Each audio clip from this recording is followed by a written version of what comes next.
Mes parents ont dit qu'ils avaient oublié de m'inviter à leur fête de 40e anniversaire.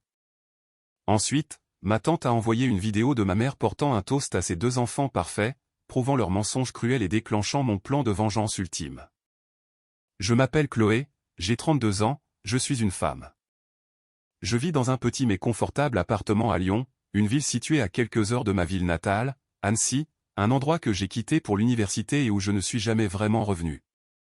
Je travaille comme archiviste pour la Société historique de la ville, un emploi qui convient à ma nature calme et à mon amour pour l'assemblage des pièces du passé. Pendant la majeure partie de ma vie, je me suis senti comme une note de bas de page dans l'histoire de ma propre famille, mais je n'avais jamais imaginé qu'ils essaieraient un jour de m'en effacer complètement. Voici l'histoire de la façon dont ma famille a fait de moi un fantôme lors de leur célébration la plus importante, et comment j'ai finalement appris à hanter la vie qu'ils ont essayé de construire sans moi. Avant que cette histoire ne se déroule, j'aimerais entrer en contact avec vous. S'il vous plaît, faites-moi savoir dans les commentaires d'où vous regardez et quelle heure il est dans votre coin du monde. Il est incroyable de voir jusqu'où ces histoires peuvent voyager. Ma famille a toujours fonctionné comme une machine bien huilée, conçue et entretenue par ma mère, Béatrice. Ancienne décoratrice d'intérieur, elle ne se contentait pas de décorer des maisons. Elle organisait des vies. Tout devait paraître parfait, des tenues de fête coordonnées au parcours professionnel de ses enfants. Mon père, Gérard, un ingénieur civil respecté, était la fondation solide et silencieuse sur laquelle ma mère a construit son chef-d'œuvre familial. C'était un homme bon, pensais-je, mais un homme qui avait depuis longtemps cédé tout pouvoir domestique et social à sa femme. Les pièces maîtresses de leur création étaient mes frères et sœurs aînés, Damien et Léa. Damien, le capital risqueur, n'était que costumes impeccables et investissements confiants, son succès étant un sujet de conversation constant. Léa, cadre en relations publiques, était belle, charmante et mariée à un chirurgien tout aussi impressionnant. Ils étaient les stars du spectacle. Et puis, il y avait moi. Je n'étais pas un échec, selon aucune mesure objective. J'avais un diplôme, une carrière stable que j'appréciais et une vie que j'avais construite pour moi-même. Mais dans le grand dessein de la famille de ma mère, j'étais un meuble dépareillé. J'étais la calme qui préférait les livres aux fêtes, celle qui choisissait l'histoire plutôt que la finance ou le droit, celle qui était encore célibataire à 32 ans. J'étais un fil lâche dans la tapisserie parfaite de Béatrice, et elle avait l'habitude de soit me cacher, soit m'ignorer complètement. Notre relation était faite de distances polies. Elle m'appelait toutes les quelques semaines, les conversations ressemblant toujours à une liste de vérification. Comment se passe le travail? Est-ce que tu manges bien? Est-ce que tu vois quelqu'un? Les questions étaient routinières, son intérêt superficiel. Elle ne posait jamais de questions sur les spécificités de mon travail, les documents historiques que je préservais ou les petites joies de ma vie. Les appels lui servaient à confirmer qu'elle avait accompli son devoir maternel pour la semaine. Le silence a commencé subtilement. L'appel bi-hebdomadaire habituel de Béatrice avait une semaine de retard. Quand je l'ai appelée, elle semblait distraite, sa voix était grêle et précipitée. « Oh, Chloé. Salut. Est-ce que tout va bien? Je suis juste au milieu de quelque chose. » J'ai demandé ce qu'elle faisait, et elle a mentionné vaguement qu'elle préparait quelque chose pour le club de jardinage. Cela me semblait étrange, mais j'ai laissé passer. Ma sœur Léa, qui m'envoyait habituellement des mèmes ou des plaintes concernant son travail, était également silencieuse. Un message que je lui avais envoyé à propos d'un article amusant que j'avais lu est resté sans réponse pendant 3 jours avant qu'elle ne réponde par un simple « Ah, dingue ». Mon frère Damien n'a jamais été un grand communicateur, son silence n'était donc pas inhabituel, mais le silence radio combiné du reste de la famille a commencé à peser lourdement. J'ai essayé de ne pas y prêter attention. C'étaient des gens occupés avec des vies importantes. Ma vie, en comparaison, était petite et prévisible. Je passais mes journées dans le calme climatisé des archives de la ville, manipulant des lettres et des photographies vieilles de plusieurs siècles. Mon travail consistait à trouver les histoires dans le silence, à reconstituer des récits à partir de fragments oubliés. Il était ironique que je lutte maintenant pour déchiffrer le silence au sein de ma propre famille. Une semaine est devenue 2. L'anxiété a commencé à se nouer dans mon estomac. J'ai appelé mon père, pensant qu'il serait le plus direct. Et Gérard, je prends juste des nouvelles. Je n'ai pas eu de nouvelles de maman depuis un moment. Sa voix était chaleureuse, presque trop chaleureuse. Tout est super, Chloé. Juste occupée. Tu sais comment est Béatrice. Beaucoup de projets en cours. Il a changé de sujet rapidement, posant des questions sur mon travail d'une manière qui montrait clairement qu'il n'écoutait pas vraiment la réponse. La conversation semblait dirigée, comme s'il naviguait dans un champ de mine. C'est alors que j'ai commencé à ressentir l'effroi glacial de l'exclusion, un sentiment que je ne connaissais que trop bien depuis mon enfance. C'était le sentiment d'être la dernière choisie pour une équipe, d'être assise seule à une table de déjeuner bondée, d'entendre mes frères et sœurs chuchoter à propos d'un secret dont je n'étais pas informé. Ma mère avait une façon de punir les affronts perçus par le silence, de mettre quelqu'un à l'écart jusqu'à ce qu'il revienne en rampant, s'excusant pour une offense qu'il ne comprenait même pas. Mais je ne voyais rien que j'aurais pu faire. Notre dernière conversation avait été brève et banale. La dernière fois que je les avais vus, c'était il y a des mois, lors d'un dîner de famille parfaitement agréable, bien que stérile. J'avais été exemplaire, posant toutes les bonnes questions sur leur vie et offrant peu d'informations sur la mienne pour éviter tout examen minutieux. La date du 40e anniversaire de mariage de mes parents approchait. C'était une étape importante, et je m'attendais à entendre parler d'une sorte de célébration. Des mois plus tôt, j'avais même posé la question à Léa. Je suis sûr que maman fera quelque chose, avait-elle dit d'un ton dédaigneux. Tu sais comment elle est. Ce sera grandiose. J'avais un cadeau prêt, un livre relié sur mesure que j'avais fabriqué avec des photos restaurées de leurs premières années ensemble, chacune accompagnée de coupures de journaux historiques datant du jour de leur mariage. C'était un cadeau attentionné et personnel, le genre de choses qu'une archiviste imaginerait. J'en étais fier. Mais alors que la date approchait sans aucune nouvelle, sans invitation, sans appel téléphonique, le livre restait sur ma table basse comme un monument à ma propre sottise. Peut-être qu'il faisait juste quelque chose en petit comité, me disais-je. Peut-être juste 4. L'idée me piquait, mais c'était une douleur familière que j'avais appris à compartimenter. Je me suis convaincu que c'était la raison.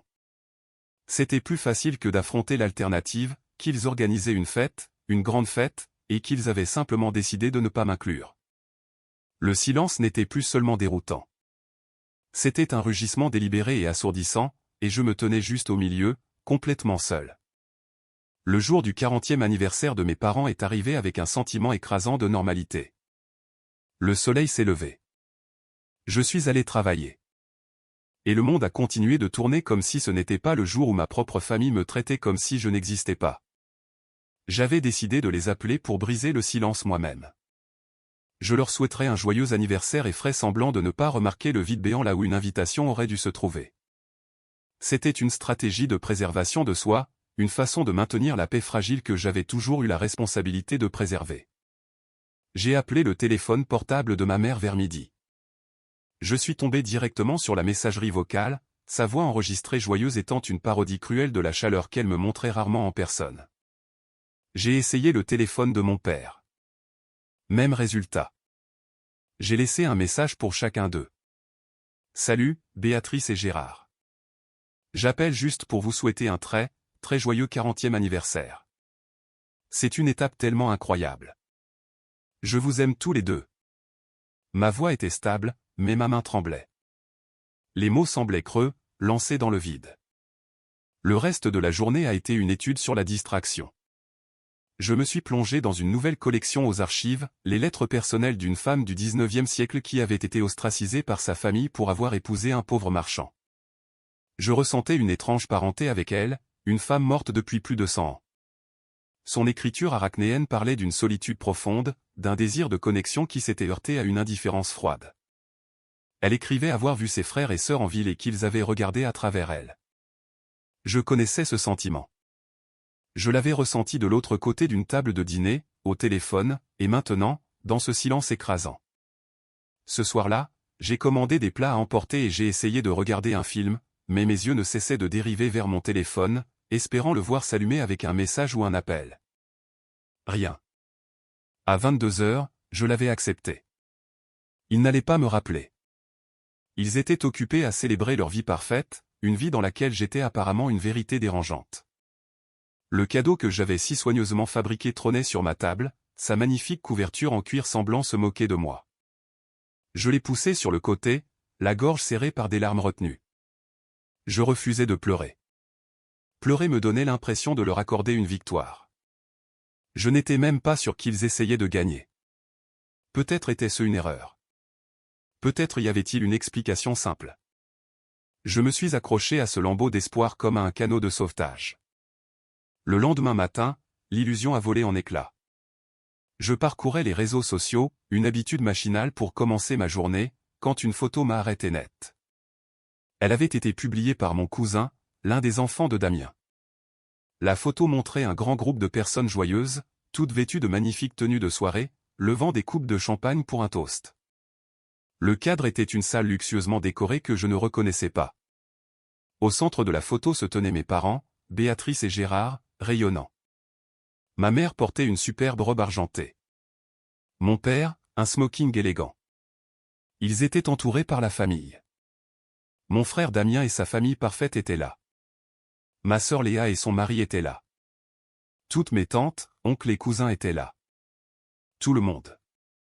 Chaque membre de notre vaste famille élargie était sur cette photo, souriant à la caméra. Tout le monde, sauf moi. J'ai senti l'air quitter mes poumons. Ma vision s'est brouillée, et pendant une seconde, j'ai cru que j'allais être malade. Ce n'était pas un petit dîner. Ce n'était pas seulement eux quatre. C'était une réception massive, élégante et organisée par un traiteur à une fête, une immense fête pour leur 40e anniversaire et je n'avais pas été invité.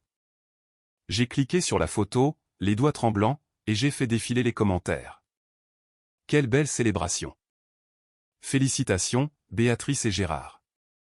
Quelle nuit merveilleuse pour une famille merveilleuse.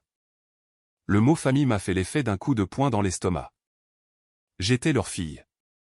Comment pouvais-je ne pas faire partie de cette famille? Je suis allé sur la page de ma sœur. Il y avait là tout un album de photos. Léa et maman, bras dessus bras dessous, souriantes. Damien prononçant un discours à un pupitre. Mon père dansant avec ma mère, paraissant plus heureux que je ne l'avais jamais vu. Photo après photo d'un événement familial joyeux, et dans chacune d'elles, il y avait un vide à la forme de Chloé. J'étais un fantôme. Je regardais ma propre famille célébrer une étape importante comme si je n'étais jamais né. La douleur était physique, un poids froid et lourd s'installant dans ma poitrine. Ce n'était pas seulement que j'avais manqué une fête, c'était la déclaration publique de mon insignifiance. Chaque personne sur ces photos savait que je n'étais pas là. Ont-ils demandé où j'étais? Mes parents ont-ils inventé un mensonge? Ou pire, personne n'a-t-il même remarqué mon absence? J'ai immédiatement appelé ma mère, mes mains tremblant tellement que je pouvais à peine tenir le téléphone. Cette fois, elle a répondu, sa voix était ensommeillée comme si elle venait de se réveiller. Chloé, qu'est-ce qui ne va pas? A-t-elle demandé avec une note d'irritation dans la voix. La fête? Ai-je dit, ma propre voix n'étant qu'un murmure rauque. J'ai vu les photos. Vous avez fait une fête. Il y eut une pause. Pendant une fraction de seconde, j'ai entendu un soupçon de panique dans son silence avant que son calme poli et exercé ne reprenne le dessus. Oh mon Dieu, a-t-elle dit, son ton passant à un choc théâtral et dramatique. Oh, Chloé, chérie, l'invitation. Elle a dû se perdre dans le courrier. Avec toute l'organisation, j'ai dû oublier de vérifier si tu l'avais reçue. Je suis tellement désolé. L'excuse était si fragile, si insultante, qu'elle en était presque risible. À l'ère des courriers électroniques, des messages textuels et des appels téléphoniques, une invitation papier perdu était le mieux qu'elle puisse inventer. Tu as oublié? Ai-je demandé, l'incrédulité luttant contre toute une vie de déférence conditionnée. Toi, Gérard, Léa, Damien, vous avez tous oublié que j'existais? Ne sois pas si dramatique, a-t-elle rétorqué, sa voix perdant sa douceur feinte. C'était un simple oubli regrettable, une erreur honnête. Nous étions tous si occupés, et les choses sont tout simplement passées entre les mailles du filet. Tu nous as manqué, bien sûr. Tu nous as manqué, bien sûr. Les mots étaient vides, un pansement bon marché sur une plaie béante. Un oubli. Une erreur. Ma présence dans ma propre famille était quelque chose qui pouvait passer entre les mailles du filet. Je n'ai pas crié. Il n'est pas pleuré. J'ai juste dit, d'accord, maman, et j'ai raccroché le téléphone. Le mensonge était plus douloureux que l'exclusion elle-même. Il me disait qu'elle ne me respectait même pas assez pour inventer une excuse crédible. J'étais une réflexion après coup, et mes sentiments étaient un inconvénient mineur à gérer avec un mensonge paresseux et transparent. Je suis resté là, dans le silence de mon appartement, le fantôme d'un festin dont j'ignorais l'existence. Pendant les jours suivants, j'étais engourdi. J'allais au travail et j'effectuais mes routines comme un automate. Le mensonge que Béatrice avait raconté résonnait dans ma tête. Un simple oubli regrettable. J'ai presque commencé à y croire, ou du moins j'ai essayé. Croire au mensonge était moins douloureux que d'affronter la vérité. Peut-être avait-elle raison. Peut-être étais-je trop dramatique. C'était une routine de manipulation psychologique familière, une routine qu'elle avait perfectionnée pendant des décennies. Chaque fois que j'avais exprimé ma blessure d'avoir été exclu ou ignoré enfant, on m'avait qualifié de trop sensible ou de trop dramatique. C'était une tactique brillante. Elle me faisait douter de ma propre réalité et m'apprenait finalement à ravaler mes sentiments pour préserver la paix. Mes frères et sœurs ont parfaitement joué leur rôle. Léa m'a envoyé un message textuel, « Maman m'a parlé de l'erreur concernant l'invitation. Tellement désolé que tu aies raté ça. C'était une soirée amusante. Nous devrions nous voir bientôt. » Damien n'a même pas pris la peine de me contacter. C'était un front uni de mépris désinvolte. Ils étaient tous de mèche, me peignant comme l'excentrique trop émotive qui ne pouvait pas accepter une simple erreur. J'ai essayé de laisser tomber. J'ai effacé les photos de mon esprit, je me suis concentré sur mon travail et j'ai tenté de reconstruire les murs fragiles autour de mon cœur. Mais quelque chose s'était brisé cette fois. Il ne s'agissait pas d'une invitation oubliée pour un barbecue de week-end. C'était une célébration de 40e anniversaire. C'était un événement patrimonial, documenté et partagé pour que le monde entier le voie. C'était une déclaration. L'engourdissement a commencé à s'estomper, remplacé par une colère froide et latente. C'était le genre de colère qui n'explose pas, mais qui clarifie plutôt les choses, apportant à toute une mise au point nette et douloureuse. Pendant toute ma vie, j'avais essayé de gagner ma place dans une famille qui avait déjà décidé que je n'en avais pas. Je m'étais déformé pour devenir une version plus effacée, plus calme et plus docile de moi-même pour les mettre à l'aise, et en retour, ils m'avaient effacé. Le tournant est survenu une semaine après la fête. J'ai reçu un message textuel d'un numéro que je n'ai pas immédiatement reconnu. Il disait simplement, « Chloé, c'est ta tante Suzanne. J'ai quelque chose que je pense que tu dois voir. Je suis tellement désolé. » Ma tante Suzanne était la sœur cadette de mon père. C'était une infirmière, une femme gentille et sensée qui m'avait toujours traité avec une chaleur absente de ma famille immédiate. Nous n'étions pas proches, principalement parce que Béatrice maintenait la famille de son mari à une distance polie, mais Suzanne s'était toujours fait un point d'honneur de me chercher lors des rares réunions de famille auxquelles j'assistais. Me posant de vraies questions sur ma vie et écoutant les réponses. Un instant plus tard, un fichier vidéo est apparu dans notre discussion. Mon cœur battait la chamade alors que j'appuyais sur lecture.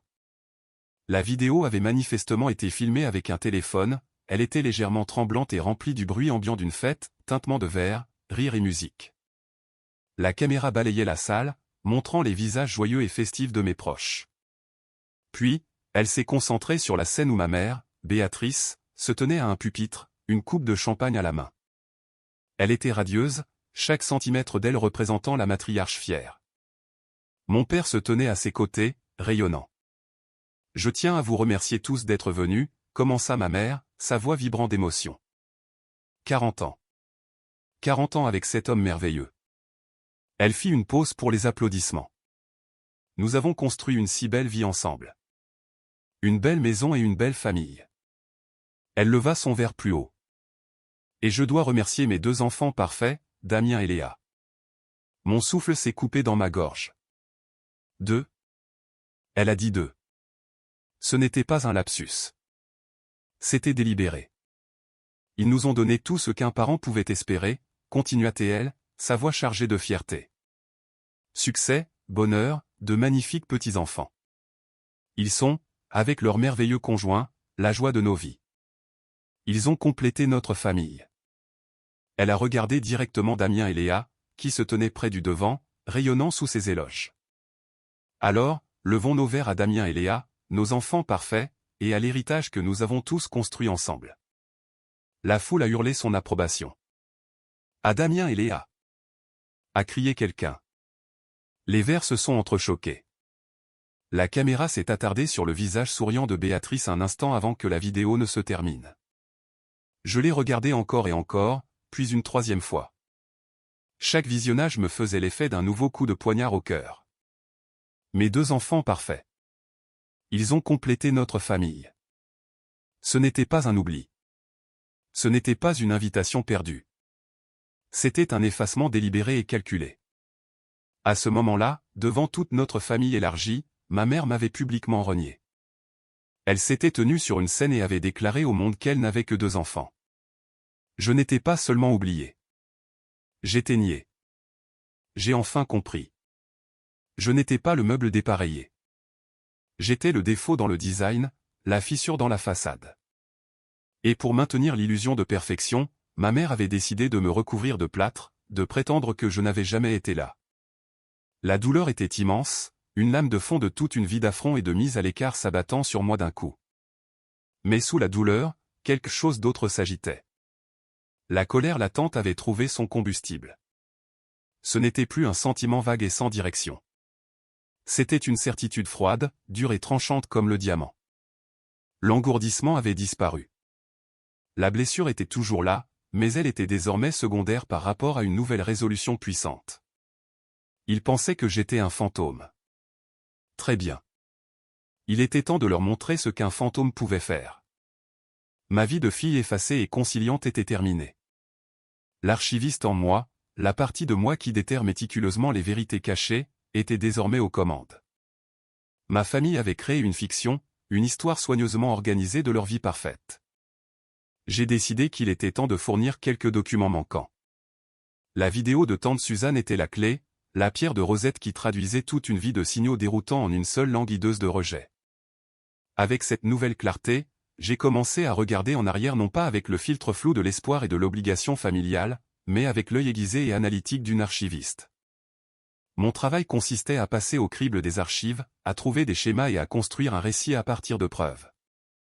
J'ai décidé d'appliquer la même méthodologie à ma propre vie. J'ai commencé par mon enfance. Mes parents, et particulièrement ma mère, avaient toujours présenté notre famille comme une unité, mais les souvenirs qui ont refait surface racontaient une histoire différente. Je me souvenais de pièces de théâtre scolaire dans lesquelles j'avais joué et où mes parents ne s'étaient pas présentés, invoquant une urgence de travail de dernière minute pour mon père ou un événement social contradictoire pour ma mère. Alors qu'ils n'avaient jamais manqué un seul match de football de Damien ou un récital de danse de Léa. Je me rappelais des vacances en famille où Damien et Léa recevaient de nouveaux équipements de ski ou des tenues de dîner élégantes, tandis qu'on me disait que mon vieil équipement était parfaitement correct ou que mes vêtements simples me correspondaient mieux. Ce n'étaient pas des incidents isolés, c'était un schéma récurrent. Damien était l'héritier, celui qui porterait l'ambition de la famille vers l'avant. Léa était la princesse, l'atout social qui ferait un beau mariage et reflèterait la grâce de ma mère. J'étais autre. J'étais l'enfant calme et studieuse qui ne cadrait pas avec l'image de papier glacé que ma mère essayait de créer. Mes intérêts étaient jugés solitaires et étranges. Mon désir de travailler dans une bibliothèque ou un musée s'était heurté à un polymet ferme. Eh bien, ce n'est pas très ambitieux, n'est-ce pas, ma chère? Mais si cela te rend heureuse. Son soutien fin était une forme de mépris, présentant mes passions comme des passe-temps désuets et peu sérieux plutôt que comme un véritable parcours professionnel. La cruauté ne résidait pas dans des abus flagrants, mais dans la dévaluation subtile et envahissante de mon existence. Elle était présente sur les photos de famille où j'étais toujours au bord du cadre. Elle était présente dans les conversations qui tournaient toujours autour des accomplissements de mes frères et sœurs, ma propre vie étant traitée comme une note de bas de page brève et inintéressante. Mes recherches sont passées de la mémoire aux empreintes numériques. Je suis devenue une historienne judiciaire de ma propre famille. J'ai passé en revue des années de comptes de réseaux sociaux de Béatrice et de ma sœur. Le schéma était d'une évidence flagrante une fois que je savais quoi chercher. Il y avait d'innombrables publications célébrant des moments en famille ou un week-end en famille parfait lors de voyages auxquels je n'avais jamais été invité, un voyage au ski à Megève, un week-end dans un vignoble, un brunch de célébration pour la promotion de Léa. Pendant des années, j'avais vu ces publications et ressenti un pincement familier d'exclusion, mais j'avais toujours accepté leurs excuses. Oh, c'était une décision de dernière minute, Chloé. Ou, c'était plutôt un voyage en couple. Tu te serais ennuyé. Maintenant, en les voyant tous étalés, je reconnaissais le schéma méthodique et constant de mon exclusion. J'étais systématiquement effacé du récit familial en temps réel. Ensuite, j'ai commencé à creuser quelque chose de plus tangible, les finances. C'était un pari audacieux, mais mon père, le conseiller financier méticuleux, nous avait toujours fait la morale sur la planification responsable. Quand j'avais eu 25 ans, il avait aidé chacun de nous à mettre en place des portefeuilles d'investissement. Il les gérait, nous envoyant des relevés annuels. Damien et Léa parlaient souvent de la performance de leurs investissements, mentionnant le talent magique de mon père. Mon propre portefeuille avait fructifié, mais modestement.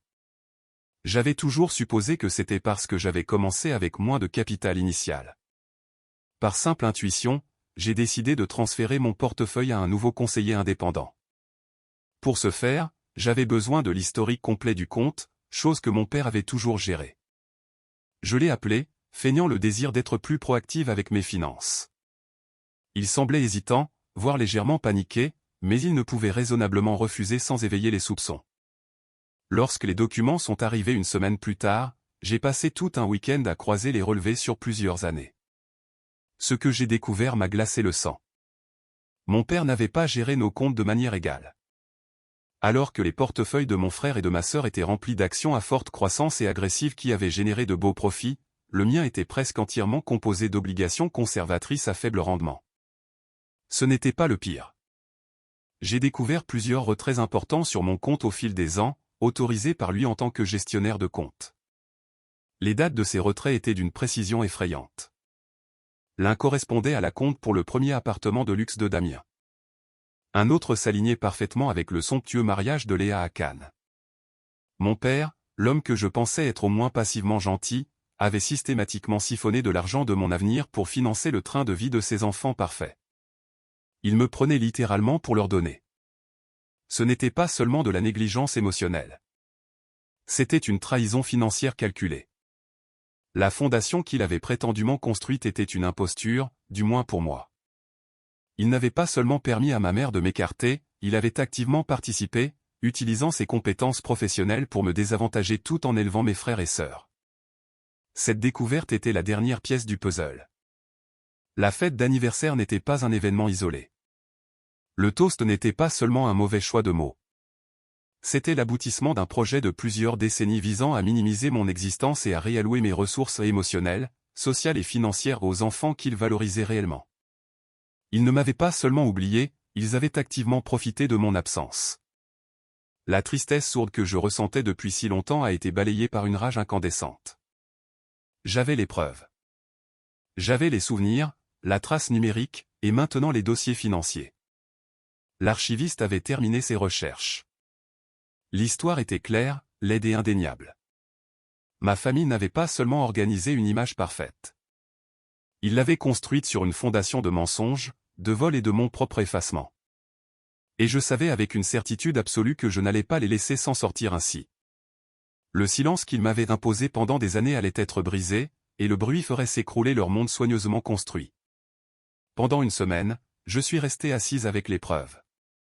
Les relevés financiers étaient étalés sur la table de ma salle à manger, une mosaïque accablante de la trahison de mon père. La vidéo du toast de ma mère était enregistrée sur mon bureau, un rappel constant et écœurant de ses paroles. La rage ne s'est pas apaisée. Au contraire, elle s'est transformée en un plan. C'était méthodique, calme et précis, tout comme mon travail. Mon premier instinct avait été de hurler, de les confronter dans une tempête de fureur. Mais je savais que cela reviendrait à jouer leur jeu. Ils me dépeindraient comme Chloé, l'hystérique et la dramatique, faisant une nouvelle crise. Ma colère serait utilisée comme preuve de mon instabilité, et le véritable problème, leur cruauté calculée, serait enterré sous des accusations concernant mon ton. Non, une confrontation devait se faire selon mes conditions, dans un cadre que je contrôlais, où les preuves ne pourraient pas être écartées ou étouffées par des cris. Mon plan comportait 2 phases. La première consistait à sécuriser mes propres fondations. La seconde consistait à démolir les leurs. La phase 1 a commencé par un appel à mon nouveau conseiller financier. J'ai expliqué la situation calmement et factuellement, en soulignant les retraits non autorisés et la mauvaise gestion flagrante de mon portefeuille par rapport à celui de mes frères et sœurs. Il était horrifié. Il a confirmé que ce que Gérard avait fait n'était pas seulement contraire à l'éthique, mais probablement illégal, constituant une grave violation de l'obligation fiduciaire.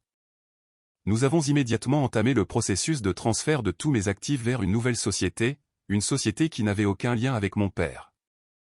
Nous avons également déposé une plainte formelle contre lui auprès de l'autorité des marchés financiers, AMF, appuyée par des années de preuves accablantes. Il ne s'agissait pas de vengeance, pas entièrement. Il s'agissait de justice. Il s'agissait de récupérer ce qui m'avait été volé. Ensuite, j'ai contacté tante Suzanne. Je l'ai appelée et l'ai remerciée pour la vidéo. Je savais que tu méritais de connaître la vérité, a-t-elle dit, la voix lourde de tristesse. J'ai regardé mon frère laisser Béatrice diriger ce ridicule concours de perfection pendant des années, et j'en ai assez. Ce qu'ils t'ont fait était cruel. Je lui ai parlé de la trahison financière. Il y eut un long silence à l'autre bout du fil, suivi d'une brusque inspiration. C'est monstrueux, Chloé. Je suis tellement désolé. Sa validation était comme un baume sur une plaie vive. Je lui ai demandé si elle voulait bien se tenir à mes côtés, non pas pour se battre, mais pour être témoin. Elle a accepté sans hésiter. Sa présence serait cruciale. Elle était la seule personne de la famille dont l'intégrité était inattaquable. La phase 2 consistait à préparer la confrontation. J'ai décidé que le cadre idéal serait un événement familial, une scène de leur propre création. Le repas de Noël était dans quelques semaines seulement. C'était la fête préférée de ma mère, une autre occasion de mettre en scène son tableau familial parfait aux yeux de tous. Elle se déroulait toujours chez eux, un monument vaste et impeccablement décoré à leur succès. Je savais qu'ils ne m'inviteraient pas. Ils supposeraient que je boudais encore à cause de l'erreur d'invitation. Alors, je me suis invité moi-même. Une semaine avant la fête, j'ai envoyé un courrier électronique collectif à mes parents, à Damien et à Léa. L'objet était « J'ai hâte de fêter Noël avec vous ». Le courrier était enjoué et joyeux. Salut tout le monde. Je sais que les choses ont été un peu distantes ces derniers temps, et je suis sûr que j'ai surréagi à propos de l'erreur d'invitation. C'était un malentendu idiot. La famille est trop importante pour laisser de telles choses se mettre en travers de notre chemin. J'ai déjà réservé mon billet de train et j'ai hâte de vous voir tous pour Noël. Cette gaieté calculée était un cheval de Troie. Elle les a complètement désarmés. Béatrice m'a appelé presque immédiatement, sa voix dégoulinant d'un soulagement doucereux. Oh, Chloé, je suis si heureuse que tu sois si mature à ce sujet. Bien sûr, nous serions ravis de t'avoir. Nous avions tellement peur que tu sois encore contrariée. Elle y croyait. Ils y croyaient tous. Ils pensaient que je revenais en rampant comme je l'avais toujours fait. Ils pensaient que j'avais accepté ma place et que j'étais prête à reprendre mon rôle de note de bas de page calme et conciliante. Dans leur arrogance, ils ne pouvaient concevoir aucune autre possibilité. Ils étaient si confiants dans leur contrôle du récit familial qu'ils ne voyaient pas la menace juste devant eux. La dernière pièce de mon plan concernait le cadeau que j'avais fabriqué pour leur anniversaire, le livre de photos et de souvenirs magnifiquement reliés. Il était toujours sur ma table basse. Je l'ai ouvert et j'ai commencé à faire quelques ajouts. À la fin du livre, j'ai soigneusement inséré plusieurs nouvelles pages. Ces pages ne contenaient aucun souvenir heureux. Au lieu de cela, j'ai imprimé et monté des copies nettes et claires des preuves clés. Il y avait des captures d'écran du toast de ma mère à ses 2 enfants parfaits. Il y avait des copies des relevés financiers avec les retraits surlignés en rouge vif. Il y avait une chronologie que j'avais créée liant l'argent pris sur mon compte aux achats importants de mes frères et sœurs. J'ai transformé le livre, d'un hommage en un acte d'accusation, une archive détaillée de leur trahison. La vérité était désormais une arme, et je l'avais chargée, polie et j'étais prête à la déployer. Alors que je préparais mon sac pour le voyage de retour, je ressentais un étrange sentiment de calme. Je n'étais plus l'enfant effrayé et négligé. J'avais 32 ans, j'étais une archiviste, et j'allais présenter mes conclusions. Je suis arrivé chez mes parents le matin de Noël, me sentant d'un calme déconcertant. La maison était, comme toujours, parfaite. Une odeur de dinde rôtie et de cannelle flottait dans l'air, un arôme manufacturé de chaleur familiale. Ma mère m'a accueilli à la porte avec une étreinte qui n'était que pure représentation, ses mains me tapotant le dos avec le même air détaché qu'elle pourrait utiliser pour ajuster un cadre photo. « Chloé, nous sommes si heureux que tu sois venue », a-t-elle dit, son sourire n'atteignant pas ses yeux. Mon père planait derrière elle, l'air soulagé et légèrement coupable. Il m'a serré brièvement et maladroitement dans ses bras et a murmuré « Ravi de te voir, ma petite ».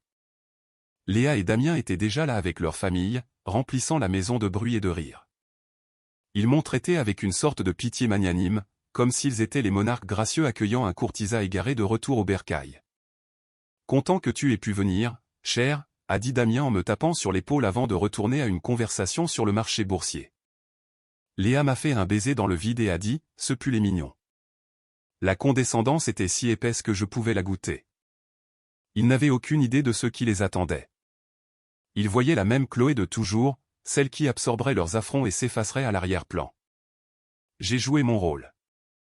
J'ai complimenté les décorations.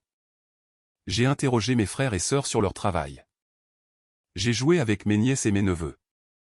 J'étais un fantôme dans la machine, effectuant les gestes d'une réunion de famille à laquelle je n'appartenais plus. J'avais apporté 2 choses avec moi, une bouteille de vin coûteux comme cadeau pour les hôtes, et le livre relié en cuir, que je gardais dans mon sac. La matinée s'est traînée dans un brouillard de banalités et d'intérêts fins. Ma tante Suzanne est arrivée vers midi. Elle a croisé mon regard à l'autre bout du salon bondé et m'a adressé un hochement de tête subtil et encourageant. Sa présence était une encre silencieuse dans une mer d'hypocrisie. Le repas a été servi à 14 heures. Nous nous sommes tous réunis autour de l'énorme table de la salle à manger, une scène tout droit sortie d'un magazine. Mon père se tenait en bout de table pour découper la dinde. Avant qu'il ne commence, ma mère a tapoté son verre avec un couteau. « J'aimerais juste dire quelque chose », a-t-elle annoncé, rayonnante devant l'assistance captive. « Je suis tellement reconnaissante d'avoir toute ma famille ici aujourd'hui, nous tous ensemble. C'est ce qui compte le plus. » L'ironie était si forte que j'ai failli m'étouffer. Elle m'a regardé droit dans les yeux et a souri, un sourire qui disait « Tu vois, tout va bien maintenant que tu te comportes bien. » C'était mon signal. En fait, j'ai aussi quelque chose que j'aimerais dire, ai-je dit, ma voix étant claire et ferme. Quelques têtes se sont tournées vers moi, surprises. Je n'étais pas du genre à faire des discours. En fait, j'ai un cadeau d'anniversaire en retard pour maman et papa. Je me suis levé et j'ai sorti le livre de mon sac. J'ai marché jusqu'au bout de la table et je l'ai placé devant ma mère. J'ai fait cela pour vos 40 ans, ai-je dit. Une collection de souvenirs. Le visage de Béatrice s'est illuminé d'un sourire satisfait. « Oh, Chloé, quelle délicate attention !» s'est-elle exclamée en ouvrant le livre. Elle et mon père se sont penchés pour regarder. Ils ont lentement tourné les premières pages remplies de vieilles photos en noir et blanc de leur jeunesse. Ils murmuraient leur appréciation. Mes frères et sœurs regardaient, ennuyés mais polis. « Continuez, ai-je dit doucement. J'ai ajouté quelques souvenirs plus récents à la fin. Ils ont tourné la page et l'ambiance s'est brisée. La première chose qu'ils ont vue était une image fixe de haute résolution tirée de la vidéo du toast de ma mère, la légende en dessous indiquant « à mes 2 enfants parfaits ». Le sourire de ma mère s'est évanoui. Le visage de mon père est devenu pâle. « Qu'est-ce que c'est que ça ?» murmura Béatrice, la voix tranchante. « Cela vient de la fête à laquelle je n'ai pas été invitée, ai-je dit, ma voix étant assez forte pour que toute la table entende. Celle où tu as porté un toast à tes 2 enfants parfaits et déclaré ta famille complète. » Un murmure confus a circulé autour de la table. Damien et Léa ont échangé un regard paniqué. Ma mère a tenté frénétiquement de fermer le livre, mais j'ai posé ma main dessus, le maintenant ouvert. « Tourne la page », ai-je ordonné. Mon père, l'air hébété, s'est exécuté. Les pages suivantes étaient les relevés financiers, les retraits surlignés, la chronologie reliant l'argent volé à l'appartement de Damien et au mariage de Léa. Et cela, ai-je dit, ma voix résonnant d'une fureur froide, c'est la façon dont Gérard t'a aidé à compléter ta famille parfaite. En volant l'avenir de ton 3e enfant pour financer la vie de ceux que vous valorisez réellement. La pièce est tombée dans un silence de mort, brisé seulement par le petit cri étouffé de ma tante Suzanne. Tout le monde regardait le livre, puis mes parents, puis moi. « C'est un malentendu », a bégayé mon père, les mains tremblantes. « Chloé, ce n'est pas le moment ni l'endroit. C'est le moment idéal et l'endroit idéal, les jeux coupés. Pendant 32 ans, vous m'avez fait me sentir invisible. Vous m'avez exclu, ignoré et rabaissé. Mais cela, ai-je dit en tapotant les dossiers financiers, cela n'est pas seulement cruel. C'est un vol. Tu as utilisé ta position de conseiller financier pour me frauder. Léa a été la première à parler. C'est insensé. Maman, papa, elle invente tout ça. Ah bon? Me suis-je tourné vers elle. Ou t'es-tu jamais demandé pourquoi ton mariage à Cannes était si abordable? T'es-tu jamais demandé d'où venait la compte pour la première propriété de Damien? Damien s'est levé brusquement. Tu n'as aucun droit de venir ici et de porter ces accusations délirantes. Ce ne sont pas des accusations, Damien. Ce sont des faits. Et une copie de ce petit livre a déjà été envoyée à l'AMF. Il semblait très intéressé par les pratiques de gestion de Gérard. Mon père avait l'air d'être sur le point de s'effondrer. Il s'est affalé sur sa chaise, sans voix. Ma mère, cependant, était faite d'un bois plus dur. Son visage, qui avait été pâle sous le choc, était maintenant rouge de colère. « Comment oses-tu » a-t-elle sifflé, la voix basse et venimeuse. « Après tout ce que nous avons fait pour toi, tu nous fais un coup pareil. Tu as toujours été un enfant difficile et ingrat. » Ingrate? J'ai ri, un son sec et amer. Ingrate pourquoi? Pour avoir été mise à l'écart toute ma vie? Pour avoir été un secret honteux que tu devais cacher pour maintenir ton image parfaite?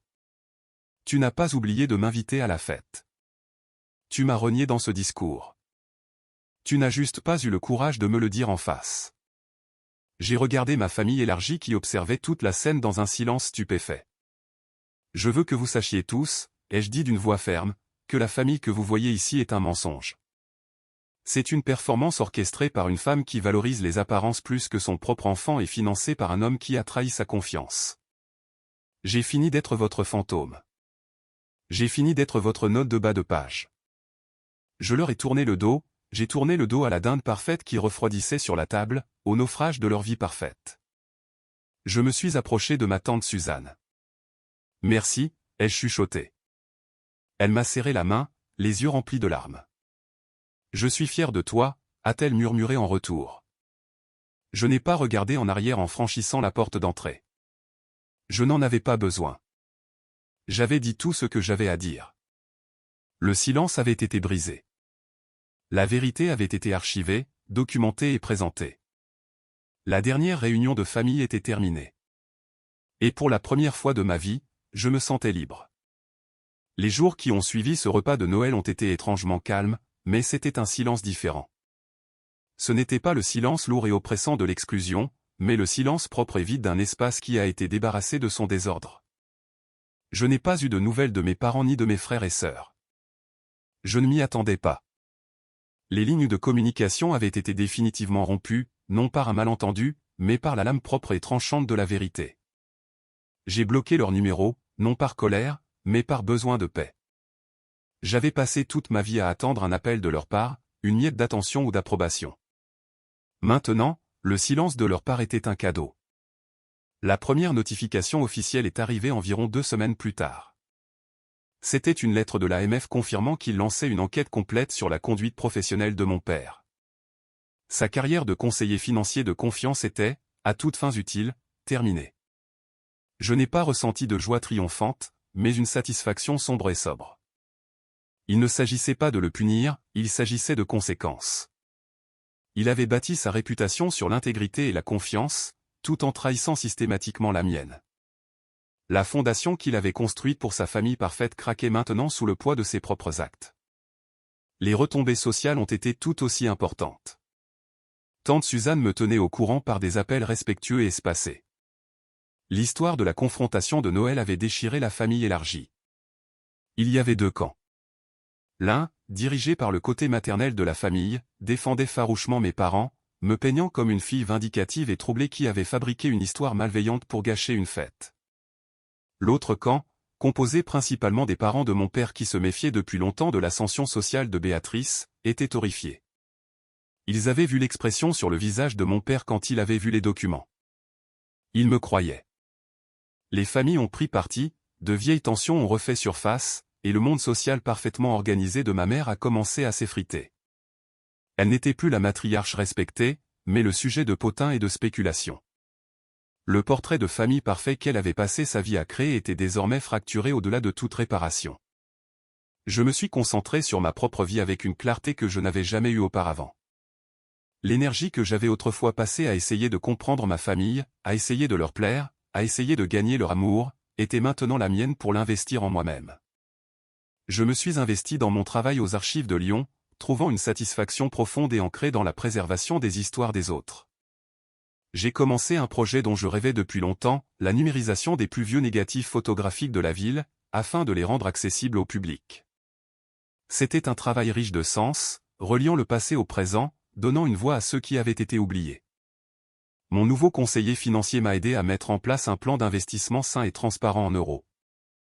Nous avons découvert que l'étendue réelle de la mauvaise gestion de Gérard était encore pire que ce que je pensais initialement. Les procédures judiciaires ont été lentes et épuisantes sur le plan émotionnel, mais je les ai poursuivies avec une détermination tranquille.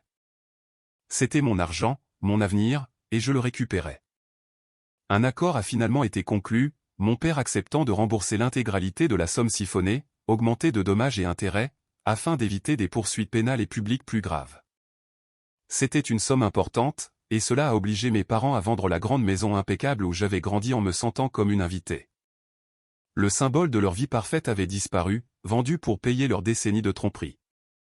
L'une des parties les plus surprenantes et les plus curatives de cette période a été ma relation renouvelée avec tante Suzanne. Nous avons commencé à nous parler régulièrement, d'abord au téléphone, puis lors de visites le week-end. J'ai appris à la connaître, ainsi que mon oncle, et grâce à eux, j'ai renoué avec le côté de la famille qui avait été tenu à distance par ma mère. C'étaient des gens gentils, normaux et simples. Ils s'intéressaient à ma vie. Ils célébraient mes succès et offraient leur soutien sans jugement. J'ai passé Noël avec eux cette année-là. Ce n'était pas une affaire somptueuse et théâtrale comme les fêtes de ma mère. C'était chaleureux, chaotique et rempli de rires sincères. Assise dans le salon confortable de ma tante, entourée de gens qui me voyaient et m'appréciaient pour ce que j'étais, j'ai réalisé que je n'avais pas perdu une famille. J'avais échappé à une dynamique toxique et j'en avais trouvé une véritable qui m'attendait. Je n'ai jamais revu mes parents, ni Damien, ni Léa. J'ai entendu dire que la société de capital risque de mon frère l'avait écarté de son partenariat après que le scandale impliquant mon père soit devenu un handicap. Le mariage parfait de Léa n'a apparemment pas été assez solide pour résister au déshonneur public, et elle et son mari se sont séparés. Mes parents ont déménagé dans un appartement plus petit dans un autre état, recherchant l'anonymat. Leur monde parfait avait implosé, non pas à cause de ce que j'avais fait, mais parce qu'il était construit sur une fondation de mensonges qui ne pouvait pas tenir. Aujourd'hui, ma vie est calme, mais elle m'appartient. J'ai un travail que j'aime, un petit cercle d'amis véritables et une famille qui choisit d'être dans ma vie. Le fantôme qu'ils ont essayé de faire de moi a disparu. À sa place se trouve une femme qui connaît sa propre valeur. Je suis désormais l'archiviste de ma propre histoire, et j'ai appris que la partie la plus importante de l'histoire n'est pas seulement de préserver les archives, mais d'avoir le courage de les lire pour ce qu'elles sont vraiment. Mon avenir est un livre vidé, pour la première fois, je suis la seule à tenir la plume. Et je dessine une histoire qui est belle, honnête et complètement mienne.